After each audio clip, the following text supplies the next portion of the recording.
Okay, I think everyone's in.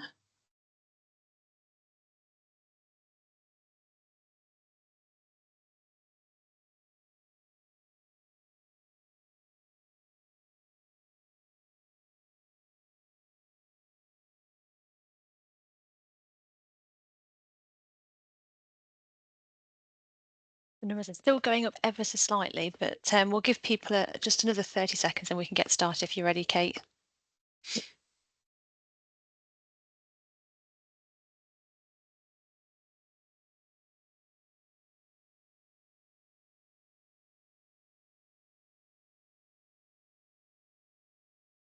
Okay, good morning, everyone. Thank you for joining us today.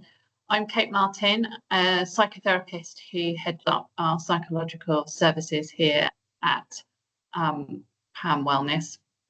And I'm delighted to introduce my colleague, Laura Jordan, who is a clinician and also our commercial director for corporate health at PAM Wellness. And she helps organisations to develop and embed wellbeing programmes.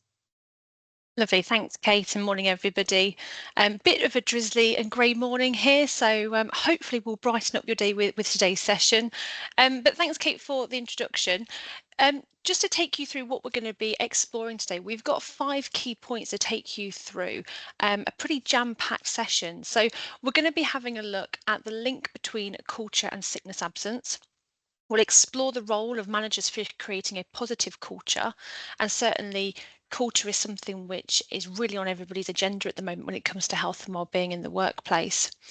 We'll have a look at how to use organisational stress risk assessments to identify risks, how to make culture part of your absence reduction strategy, and lastly, we'll explore how you can create a business wellbeing action plan for people to thrive. So as I said, lots to pack into today's session. We plan to spend about 45 minutes on that to allow some time for us to take any questions at the end.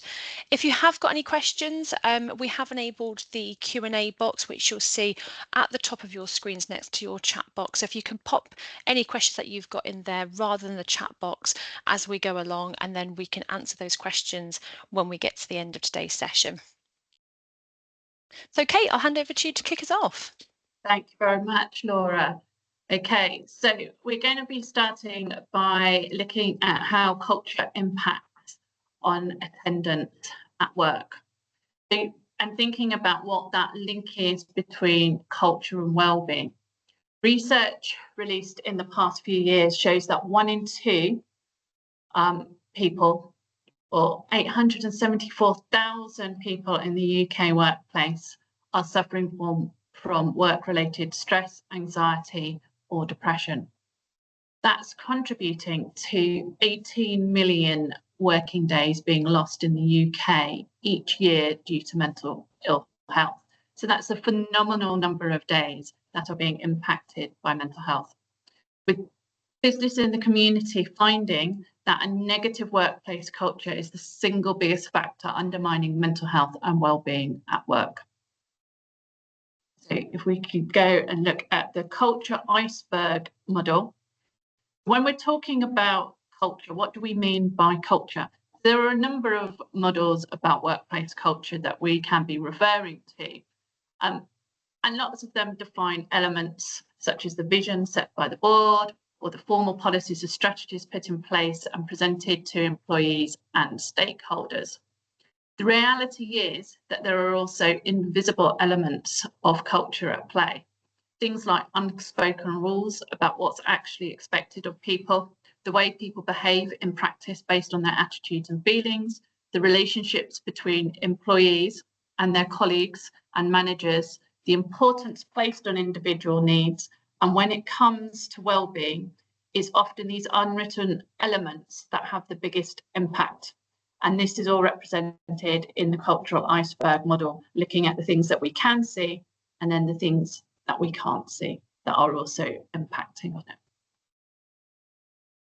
So in summary, the culture of the company is the beliefs and values that determine how people behave. So if people are told by HR to work their proper hours, but their manager sends them emails late at night or while they're on holiday, The belief is that being constantly available is what it takes to get on in this organisation. Similarly, if a corporate presentation says we work as one team, but there are silos and blame cultures within the organisations, there won't be effective team working values. If HR says everyone's views are equally important, but women and ethnic minorities are sidelined in practice, people again won't believe everyone's views are valued, all of which can cause employees to become stressed and eventually go absent. Wonderful. Thanks, Kate, for that introduction. So let's have a little look at the role that managers play when creating a positive culture. And most of you on the call, if you do have line manager responsibilities, hopefully these 6 standards, which we'll run through in a second, should be fairly familiar. And it's important that we look at managers' roles in creating that positive culture, because managers do have that vital role to play in shaping that culture of the organisation, so much so that the Health and Safety Executive, or the HSE, has created these 6 management standards for reducing stress-related absence, which, as I mentioned, hopefully many of you have already come across these before. So these 6 standards, just to give us a little bit of a refresh. Firstly, we have demands. So this is really looking at, does the employee have a reasonable workload? What's their working pattern? And that's, I think, more and more kind of prominent these days with hybrid working, flexible working, working remotely, but also what does their working environment look like? Control. So does the employee have a say over how they work, so how they actually do their job and a chance to use their skills? It's really how much input does the employee have in that kind of autonomy of their role.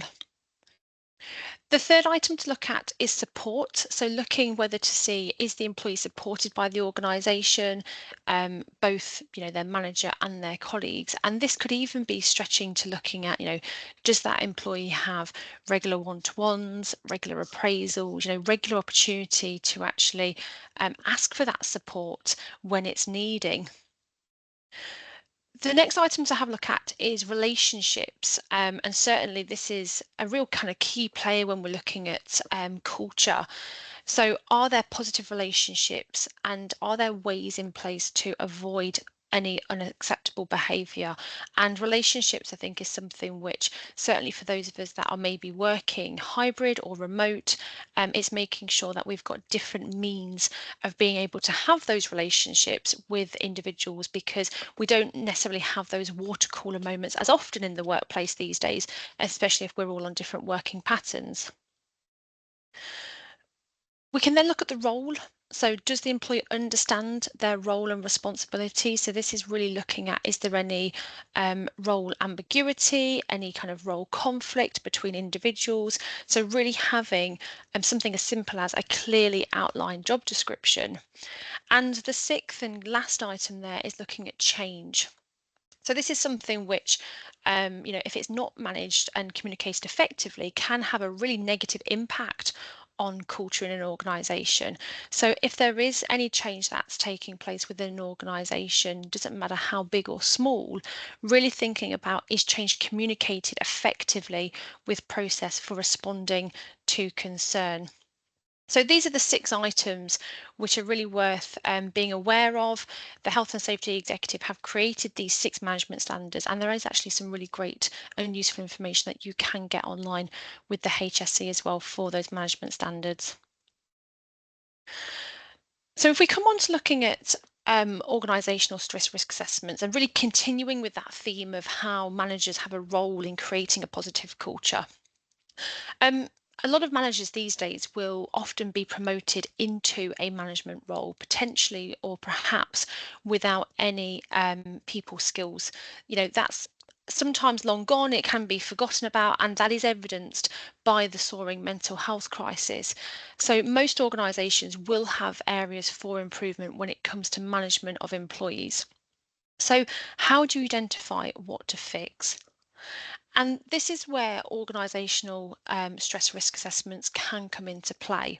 So, organisational stress risk assessments are a legal requirement to predict issues and prevent employees from going sick. So, they really should be seen as a proactive and a preventable tool, and they take into account data. And this is something which more and more organisations, and rightly so, are focusing on. It's that data driven and that evidence based approach, and also taking into consideration employee views to identify gaps and risks, which all sounds great, as it's much more cost effective to stop people going off sick rather than helping them to recover. So organisational stress risk assessments are certainly something which we do need to look at as being a proactive and a preventative tool, rather than something that we complete when somebody's actually off sick in the first place. However, unfortunately, with organisational stress risk assessments, they sometimes are seen as a tick box exercise and are either not carried out very well, or line managers or employers just don't know where to start with conducting those assessments.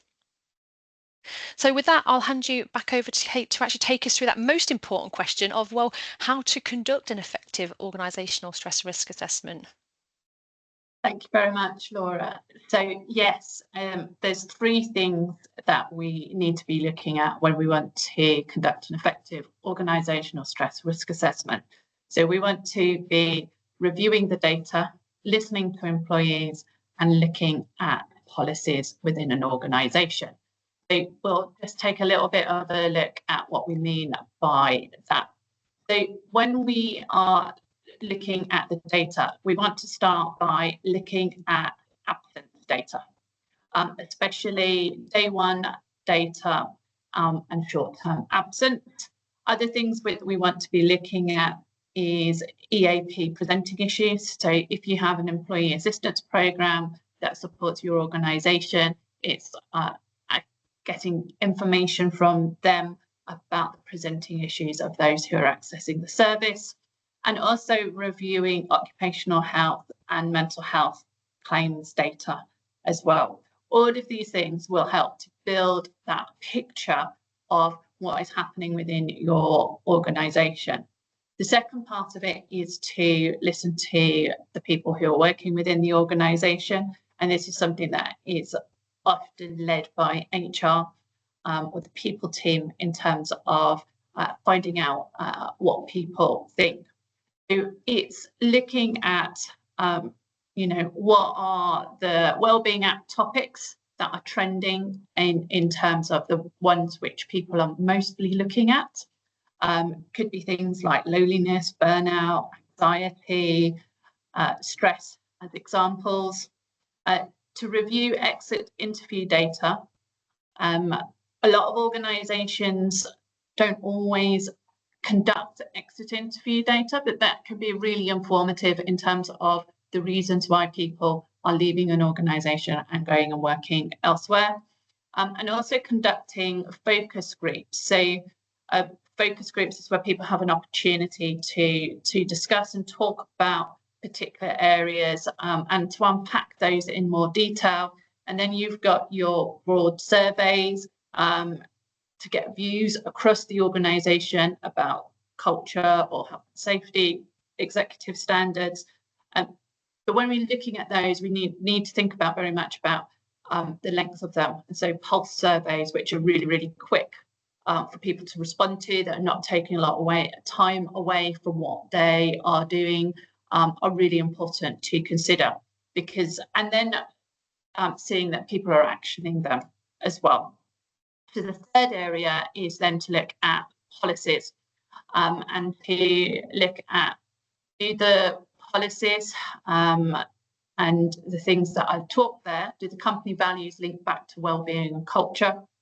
Are HR policies in place supporting the wellbeing vision of an organisation?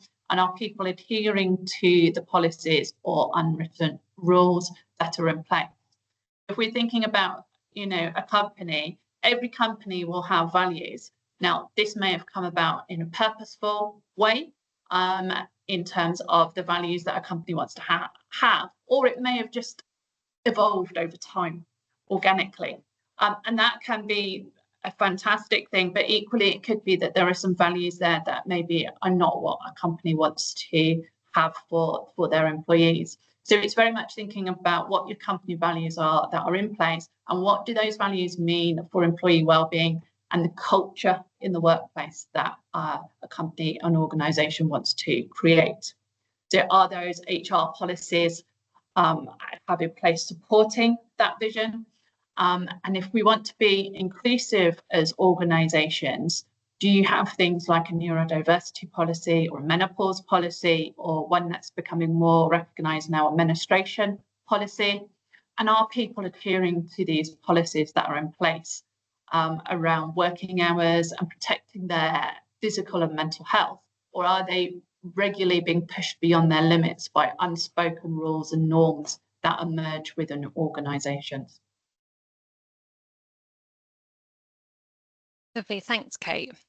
I love this next slide. It's my favourite slide to take you through today. So we're looking now at, well, what do we do with this kind of incorporation of culture into your absence reduction plan? So once you've carried out your organisational stress risk assessment, the next step, hopefully, is to take action. So this is especially important if you want, if you have involved your employees in that process, you want them to feel as if, and rightly so, that they haven't been ignored and you haven't ignored their feedback, and that something is going to change moving forward. So where do you start with that? And it's really making sure that those, what we start is realistic and kind of practical for you to implement. So the first thing is to prioritize, really looking at what will have the biggest impact and what is a quick win and what are your top 5 issues that you can fix to make an impact. We're not going to be able to, unfortunately, wave a magic wand and fix everything. So it's really about being realistic and prioritizing and looking at, first and foremost, what can we do quickly and effectively, and what are the most pressing issues that we need to identify and address. Next, we need to think about how you will bring about that change, and that could actually include upskilling. So, do managers, for example, have the skills that's needed, that's required, or do you need to look at upskilling them, whether it be their knowledge, their skills, or their education to drive that cultural change that's required? Specifically, do employees know how to take that personal responsibility for their well-being and then push back when needed? We wouldn't put our hand in a fire if your manager asked us, but far too many employees will actually push themselves past their limits because they're just not as well educated about how to protect their mental health. So it's not only about upskilling, managers and those line managers, but actually how do we upskill everybody within that organization to give them some accountability and responsibility for health and well-being. And that might be something such as incorporating webinars like this, for example, but workshops and webinars that will actually give individuals those tools to look after their own self. In addition to training employees, we need to think about how you can mobilise them to deliver cultural change and embed any new cultural values that you've decided upon. And as Kate was just talking about earlier about culture and values, some of those can be, kind of written in stone, and some of them just evolve over time. And they can be difficult to change. So we have to look at, well, how do we actually deliver that if we are looking at changing what that culture looks like? And there's a reason that culture eats strategy for breakfast, and that's because no matter how well intentioned your well-being plan is, it's the people's behaviours that will ultimately influence what happens. So it's vital that you get your employees on board. Kind of going back to what I mentioned in those HSE standards, communication will be your biggest tool, but having a strategy that is robust and is thorough to actually drive what it is you're trying to achieve, but making sure that everybody is on board with that and that we're all singing from that same hymn sheet.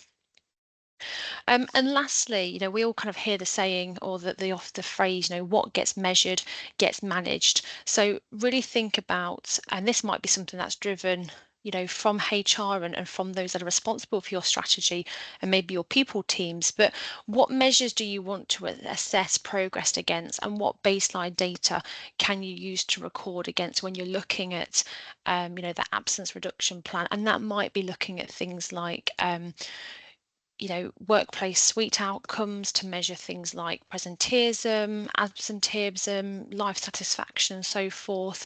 It might be, as Kate mentioned earlier as well, looking at things like your sickness absence data, your EAP data, even looking at usage of different apps and platforms, just to understand, what it is you're trying to achieve, and therefore what is it you need to measure kind of pre and post any changes or any interventions that you put in play. So we're going to just move on to give you just a couple of examples now, a couple of case studies just to help to bring this alive. And this is actually an example that I wanted to share from our occupational health team. So our occupational health team did some culture change work with EKFB, so Eiffage Care for Overall BAM, a civil engineering and construction company that have actually got over 4,000, I think it's about 4,500 people that are actually employed on site. And these workers have a particularly challenging time because they are living away from home when they could have just as easily have got kind of bricklaying or other types of construction work nearer to where they live. So employee engagement and retention really was a key objective for EKFB. And a data review internally found a lack of social opportunity was having a real huge impact on mental health. Particularly, a lot of these workers are coming from all over the UK. They are miles away from home and spending a lot of time living on site. But unfortunately, living on site alone as well, and as Kate mentioned earlier, that loneliness piece can have a huge impact on our mental health. So what our occupational health team did was actually implemented on-site face-to-face counselling, as well as an EAP, so an employee assistance program, to shift that culture, but also introduce some really great community initiatives such as community cooking to get people mixing and getting to know their neighbour. So it's really about, sharing in something, I guess, so simple and kind of everyday as, as cooking, but actually encouraging people to cook together, to cook healthily together, but most importantly, getting people to feel much more socially connected as well. And this actually went on to be actually an award-winning initiative in some of the recent construction awards. And when they measured kind of the output of this, they found that 83% of employees now feel much better equipped to discuss mental health and much more comfortable about talking about mental health. So certainly that face-to-face on-site counsellor, it's feeling more, I guess, confident to actually go and get that support, but knowing that you have got that community around you that you can kind of lean upon for that support from your peers as well. I'll hand over to Kate, just take us through another example as well. Thank you very much for that, Laura. Okay, so this next one is looking at customer service centre, so Cura. This is an organisation that we've worked with, and we looked at, what it is that they were struggling with their employee base, which is approximately, 2,500 people working in a call centre environment. And people were reporting how, there was the working environment was stressful, with 34% of work-related ill health due to stress, anxiety, and depression. So it was very much looking at, what is the data telling us that is happening for this workforce. Much of the people who were very young, and they were reporting feeling lonely and isolated, and with too much focus within the workplace in terms of their outputs and targets. So that's really looking at, what's that productivity versus what's the culture of the workplace. and people were not feeling included, that they were part of something. So we looked at how we could use that data to identify what those cultural issues were, and to find a way of supporting those young people and the managers that they were working with as well. So bringing in that human touch to it as well, developing a sense of community within the workplace. So what they developed was a 3-year mental health strategy that involved all employees and also managers as well. And there was a modular manager training around mental health and building positive culture within the workplace as well. The outcome from this was that shift in emphasis, that shift in sense of how people felt about the place they were working in, and that they were feeling more connected with those people. When people feel connected, then that's going to increase loyalty. It's going to improve retention in the workplace. So you have a lower turnover of staff as well, because they feel cared for and loyal to that organisation. So thinking about how to, as Laura's already talked about, upskilling people so that they have the tools and resources in the workplace, either individually for themselves or for teams that they are managing, is a really, really important part of what every organisation needs to be looking at. So on to the next bit. So looking at how do we as organisations, as businesses, create a wellbeing action plan after organisational stress risk assessment has been conducted. And there's a number of things that we can do. So establishing what the culture of your organisation is, and looking at, so what's our starting point? It's not about how an organisation presents itself in its marketing brochures, etc., but it's about how the people in the organisation feel about working there. What are the behaviours they demonstrate? What is that absence rate, etc.? So how can we then, looking at that starting point, decide what needs to change to boost the well-being within an organisation, which then has an impact on the culture of an organisation as well. And there's lots and lots of different things that can be done there, and it will very much depend on what the starting point is for each organisation. It could be that there's communication concerns, or there's high rate of burnout, looking at people feeling lonely and isolated, and that can happen even if organisations are working in the same workplace, or if there's a hybrid style of working, or people are working remotely. Each of those things needs to be looked at in a slightly different way. And each organisation is going to be very unique in terms of that. And how to help people to feel supported if they're feeling unsupported, what we can do to upskill managers. And then it's putting in place those steps and looking at what those measures for success are. So that may be repeating pulse surveys every quarter or every half year. It could be doing more focus groups to look at, how has that changed for people, for people who've been working at the organisation a long time, and maybe for those who have come in more recently to an organisation, because their perspectives and perceptions of an organisation could well be quite different as well.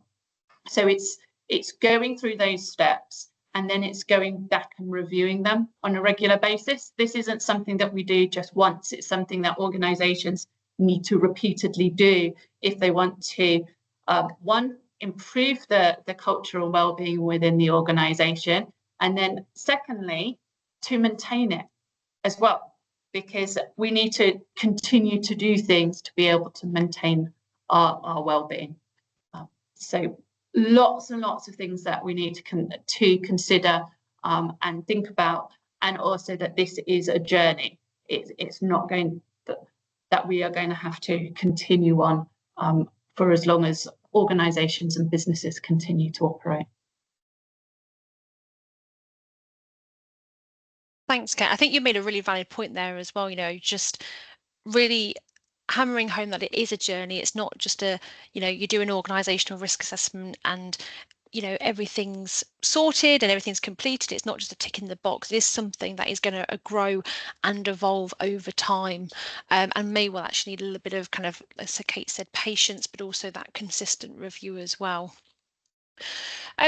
So I think this kind of leads us on to our final slide of today's session, before we just wrap up and then take any questions. I see we've got a couple that have come through the Q&A, the chat box. So how will you know when you've created a culture where employees can thrive? So we've talked a lot about obviously just introducing what we mean by culture, actually what that organisational stress risk assessment is, and how we can look at creating that kind of organisational cultural change in a couple of case studies. But how do you know when you've done it? How do you know when you've got there? Well, there are 7 telltale signs. And all the research shows that a positive company culture is associated with things like an increased employee engagement, so where people are more productive because they want to release discretionary effort. There's reduced mental health absence because people feel more resilient and more supported. And this might be kind of, as Kate's mentioned already, and as we saw with the EKFB case study example, you might actually find this through kind of either pulse surveys, or even looking at your EAP data usage. Enhanced company reputation and better employee retention. So this is huge in the workplace, certainly looking at retention and reputation is key, and something that you will gather from any HR kind of people surveys or pulse surveys that you're doing. The 4th item is increased psychological safety. This is something, or a term, that I think we're hearing a lot more, and certainly Kate, within your role, we certainly hear this term used a lot more. And it's about making people safer, trying out new things to make them more innovative. We've also got higher customer satisfaction, as all that positive energy does rub off on customers. If I think Richard Branson says, if your staff are happy, don't worry about your clients. And I think that's, there's a lot of kind of truth to that actually, if our employees are feeling happy and confident and supported, then yeah, don't worry about your customers, because that will reflect. And all of that really does lead to, better company performance, better profits, making it an important issue for board members and leaders to actually really be concerning themselves with this, so that higher customer satisfaction does increase, not just on that reputation and that retention, but also hopefully better business outcomes as well. So really, they are your, I guess, your metrics as well that you might want to look at. So as Kate was talking about before, where we need to look at that starting point, what is it we're trying to achieve? Where is it we're going?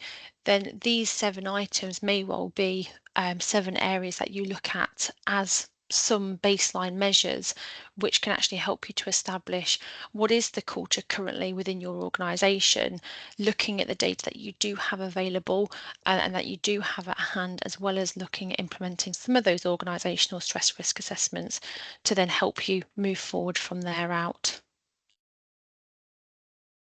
So that does bring us to the end of today's presentation. So there have been a couple of questions in the chat box, which I'll come on to in just a second. Before we do that, if you haven't already kind of asked a question and you want to do so, please do use that Q&A. It will actually allow you to post a question anonymously, which Kate and I can then review for you. So just while you're having a think about any questions you want to ask, we did actually have a question that was posed to us beforehand, and Kate, this is probably a good question for you actually, so not to not to put you on the spot, but you mentioned about kind of isolation and loneliness. So we've seen how people feeling isolated or lonely can create a workplace culture that undermines mental health. So I guess from your perspective, and obviously within your role and your expertise as well in psychology, how important is social connection at work for creating a culture where people can thrive? Oh yeah, no, that's a great question, Laura, and really, really important to think about, because actually the creation of culture comes about through connecting with others and having that social connection. And humans are social creatures. Um, we are not designed to work in isolation, though some of us may prefer more downtime or alone time than others. We are, as people, designed to work together within a community, within a society, and to utilize those different strengths and skills. So we really do need to feel that sense of connection, relatedness to others, and a sense of belonging as well. And organizations who focus on this and focus on their culture help to, you know, encourage each individual within their organization to be part of that culture, because actually it's not about the organization creating this culture for us. Each of us as individuals within every single organization is part of building that culture. So it's also about what are the things that we as individuals are doing as well as an organization doing. So are they putting in place you know opportunities for people to connect? Are there lunchtime clubs, breakfast clubs, post-work clubs? And thinking about how that is introduced, depending on the nature of the workplace, the type of industry that they're working in. Is everyone working in the same setting, in the same venue, in the same location? Is it a hybrid style of working? Is it completely remote style of working? Or are people, is it a mixture? And then what is the geographical spread of people as well? There's so many different things that we need to consider when we're looking at how to help people to contribute to building that culture, that social connection within an organization. And we've got so many tools these days in which to do that. So if people are not all in the same place, then things like Teams and Zoom are such great places, ways on tools of trying to do something that's a little bit more remote, but helping people to feel connected. You can even do things where, even if people are in different places, how do you encourage people to get out each day, get a bit of fresh air, stretch their legs? We all know that movement is such important and helps to boost well-being as well. And by boosting our well-being, we boost our resilience, and we boost our ability to connect with others as well. And that's just a little example of what we can consider doing. I could probably do a whole webinar on it or talk for even longer, but I'm going to stop talking about it now because I know there's some other questions. No, but it's an interesting point, and I think it kind of highlights that EKFB case study as well, doesn't it? When you were talking about kind of community and that social connection, and we saw that with EKFB, and actually, doing those community kind of cooking kind of classes, if you will, to bring about that connection. So, certainly when you've got a workforce that are remote and are working so far away from home, particularly within that kind of construction industry, that's certainly something which is valuable to think about as an initiative. Mm-hmm. I've checked the Q&A. We've not had any more questions come through the Q&A, but there was actually a question in the chat box, which I'm just going to go back to before we missed. A couple of them we managed to capture as we went along, but we did have a question come through, which it's specifically an OH question. Unfortunately, our OH colleagues aren't on the call today, but I'll read it out anyway, and we'll see if we can kind of give it a go for you. So I guess it's a two-parter question here. So what is the legal position when an occupational health report advice differs from the GPs, particularly around fitness for work? For example, the occupational health report states that the employee is fit for work, but the GP still signs them off. And then kind of a secondary kind of follow-up question is, why do occupational health think it's okay to say the employee is not fit for work without giving any indication of when they'll be able to return to work? How can occupational health think that this sort of advice is suitable for the employer? Without obviously knowing more in that particular case, the first thing I would say is do go back to kind of your occupational health kind of either your lead, so your internal lead who is supporting and has that relationship with occupational health. But the other thing really just to highlight with occupational health and reports is the information that you're getting out of it is really going to be based upon what you are putting into that occupational health referral. So as a manager, and I'm not saying that this has happened in this scenario, but just something to be mindful of is really ask the specific questions that you need answered with your management referral. So what you're putting into that is what you're going to get out of it. So if you're being quite specific in the questions that you need answering as a line manager, then you will get that back for you in the report. So I appreciate that's probably not going to specifically answer your question. Certainly if you've got kind of differing reports, I would certainly say in this scenario, do go back and query that occupational health report, and then you'll get the specific kind of advice that you're looking for there. I don't know, Kate, whether you've got anything you wanted to add to that at all.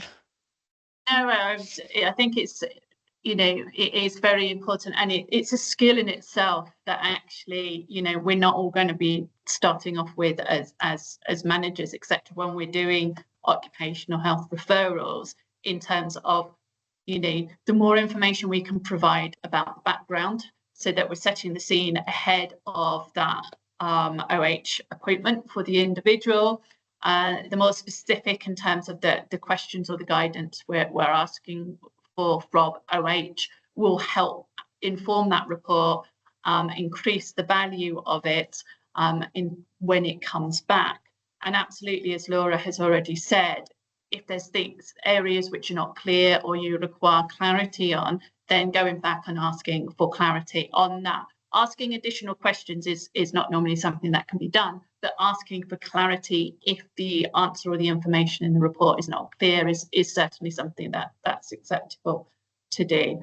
And I think I can appreciate that there can be confusion when GP says one thing and OH says another thing. They're coming from very different places. We know a GP has had extensive medical training as a general practitioner. For occupational health, they've had very specific training in terms of occupational health, and it's looking at what your organisation guidance is around that as well, and again asking for further clarity if it's not clear.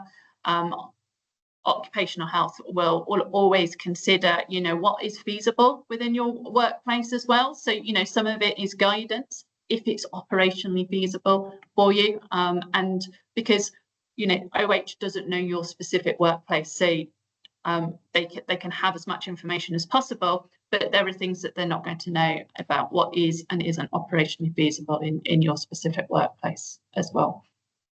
Awesome, thanks, Kate. We've had another question come through the chat, but this has just been one through the Q&A box, which I wanted just to touch upon as well. So the question we've had is, do you have I can't get my words out. Do you have a good case study examples where local authorities have taken a physical well-being approach to reduce stress and mental health absence, that holistic combination? Well, physical health is kind of my bread and butter, so I'll kick off if that's all right, Kate, just to begin with. Just a couple of examples. So particularly within PAM, my area of the business is really looking at health screening, so that prevention rather than cure approach. So certainly we do quite a lot of work with organisations where we will deliver on-site health screening. It could be anything from a 20-minute health MOT right the way through to a 90-minute, what we refer to as executive medical, and it's really focusing upon the physical health of the individual. However, within that, there are kind of questions and questionnaires that we complete for social and kind of mental health as well. And certainly within those health assessments, they really do act as gatekeepers to other areas of signposting and support. So specifically mental health, kind of EAP and GP intervention. So some organisations will take that approach by looking at, if you will, traditionally physical well-being by incorporating a health screening, but actually in turn it does help with reducing stress and mental health absence, because it's that early signposting into other areas that the individual may well need. So rather than having like a counsellor on site like we saw with EKFB, for example, where there could still well be that I guess stigma with going to a counsellor, then actually having a physical health check just acts as another, I guess, entry point, if you will, into accessing support. And I don't know if any of you saw about 2 or 3 or maybe even 4 weeks ago now, actually, the BBC released an article about NHS health checks and how the government are actually supporting with the kind of employers incorporating health checks into a a workplace to support with that physical health. So that's certainly something which PAM can support with, and we'll leave some details about that at the end. But another one, actually, just to give an example of, is albeit not local authority, we do quite a lot of work with a power utilities company, and recently this year we conducted a Step Into Spring challenge. So it was all about physical activity.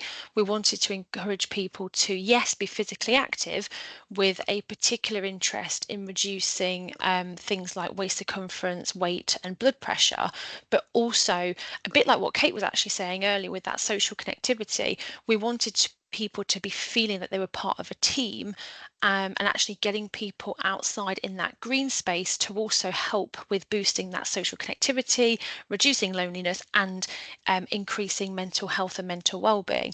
So we did a company challenge where we were going from Land's End to John O'Groats. We had teams of 4 over I think it was about 4 to 6 week period, and actually they were collectively working together, going out for lunchtimes walks, trying to organise times where they can actually get together, maybe even a weekend as a bit of a social thing, to try and do some physical activity together. And that was a really lovely way to actually approach a company challenge with physical activity, but actually we saw not only physical kind of positive outputs, but also social and mental well-being outcomes as well. So I think there's lots of different things that you can do when it comes to a physical approach for that holistic intervention, if you like. So hopefully that's answered your question there. And I'm just going to tag on a little bit at the end there. Please do. That's all right, Laura. Just building on what Laura's been talking about. But equally, you don't have to do the physical health screening assessments for people to introduce more physical activity or opportunities for physical activity in the workplace. The example Laura gave of that kind of like little bit of team competitiveness, but also working together about Land's End to John O'Groats is great. And we know that being physically active helps to improve our mental health as well. So it's really important to connect the two of them together. That getting outdoors, having that green space, exercising, all helps to improve our mental health. And if there is the opportunity, and I know there isn't in all workplaces, depending on how long lunch break is, but if there is the opportunity to have a little bit of exercise at lunchtime, that helps to beat the afternoon slump that a lot of people report experiencing as well, and just to kind of reactivate and help people with staying focused in the afternoon. So there's so many wins from even just doing 10 or 15 minutes of stretching, walking, dancing, whatever it may be, that people enjoy doing. Yeah, no, definitely. I think our answers my answer might have sparked some conversation around health screening now in the chat, and certainly, I think there's some valid points. Certainly if you're in that kind of public sector, yes, that there is that issue with, are you using public money for private healthcare? But certainly, if you do want to have a discussion about that offline, we'll leave our details at the end of today's session, and then we can have that conversation just to support you with that, and just give you examples of how other local authorities have actually got around that as well. I think there's just one more question before we wrap up, and obviously just give you a bit of a summary and leave those details for you. we've got a question, Kate, which is, what advice would you give to managers to prevent an us versus them culture in a team that's gone through rapid growth in a short space of time, and now there are clear subgroups within the team? Teams still have to work together on many lines of work, so there are also competing priorities and demands on people's time. Good question. That's Do you want to kick really off? that's a very interesting question, and a challenge as well. So I think there's that first part about being rapid growth in a short space of time. So you've had to deal with that and deal with that expansion.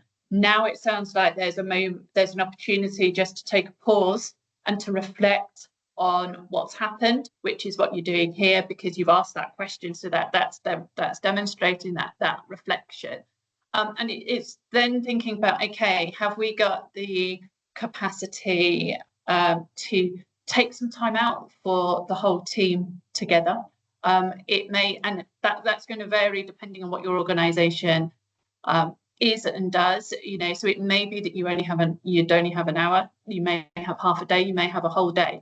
You may be able to get away from the office to a neutral environment to do this. And I've assumed it's an office space, which is terrible of me as well. You may all be working remotely across the globe, not just within the UK.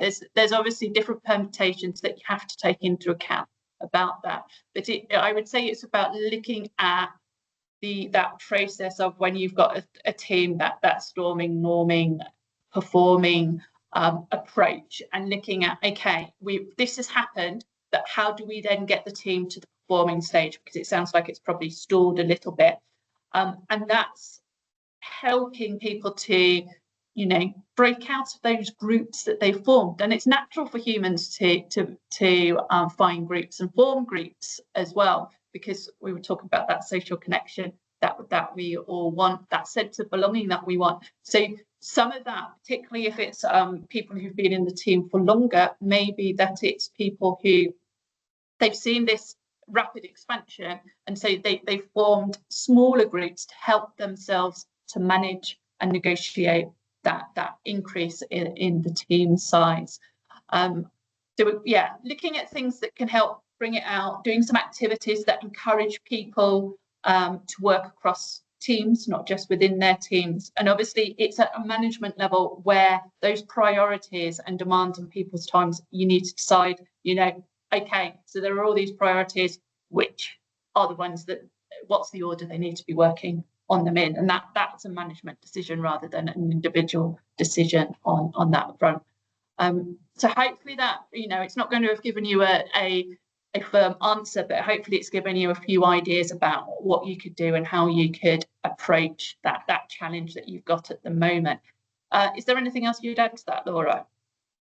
I think the only thing I would add is, I mean, you've done a great job at answering that question, but just communication. I think, whenever we go through a rapid growth in a short space of time, sometimes we just lose sight of that open communication. I think one of the things with any sort of change, no matter how big or small, is just keeping employees informed of, what's happening, why it's happening, and what those timelines look like. And even if you don't have all the answers at this stage, still having that kind of transparency, that so people that are informed, it just takes away any ambiguity. And if I think back to, again, those HSE standards we talked about when we were looking at control, certainly when we're going through change, employees unfortunately feel as if they've lost that control, and there might be some ambiguity around the role. So just trying to dispel as many as much of that ambiguity as you can, just with open lines of communication, is the only thing that I would add there.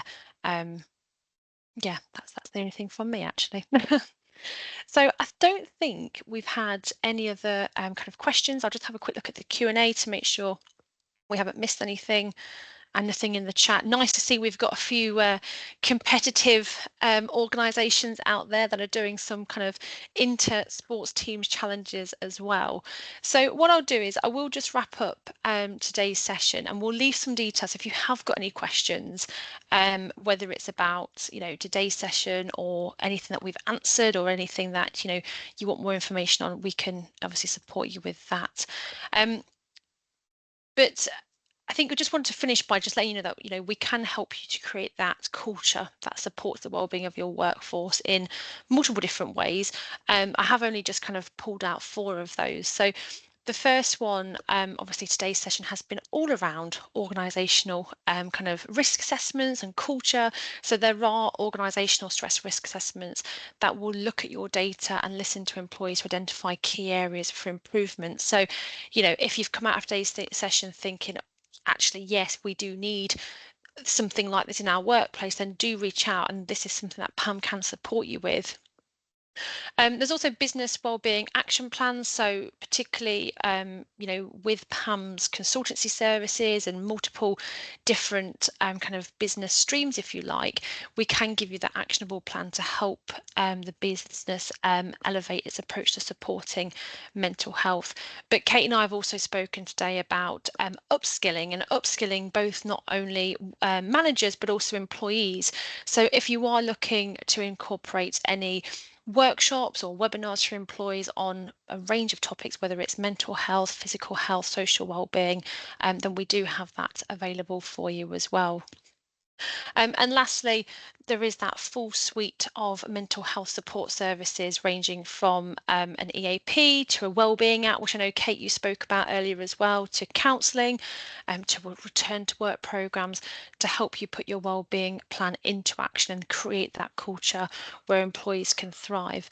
And obviously, being biased with my background, I've talked about health screening, you know, there as well, which again can act as that gatekeeper into mental health support services. So if you do want to contact us about anything that we've either gone through today or you want more information on, please do get in contact. You can email us at info@pamgroup.co.uk. Plus, you can stay connected as well with the latest thinking via our Insights page, and the recording from today's session will also be available on that Insights page as well. So do head to pamgroup.co.uk/insights. You'll find there as well lots of research, case studies, lots of different insights, and you can also sign up for our monthly newsletter that will give you that information automatically into your inbox, but also invites for upcoming webinars as well. So we hope that you found today's session useful. We have actually come up nearly to the hour, so 3 minutes to spare. So thank you for joining us, you know, for joining Kate and I in today's session. We do have some previous webinars on our Insights page, so do check that out.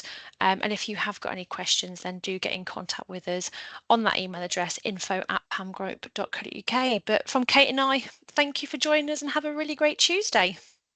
Absolutely. Thank you, everyone. Have a great day. Bye.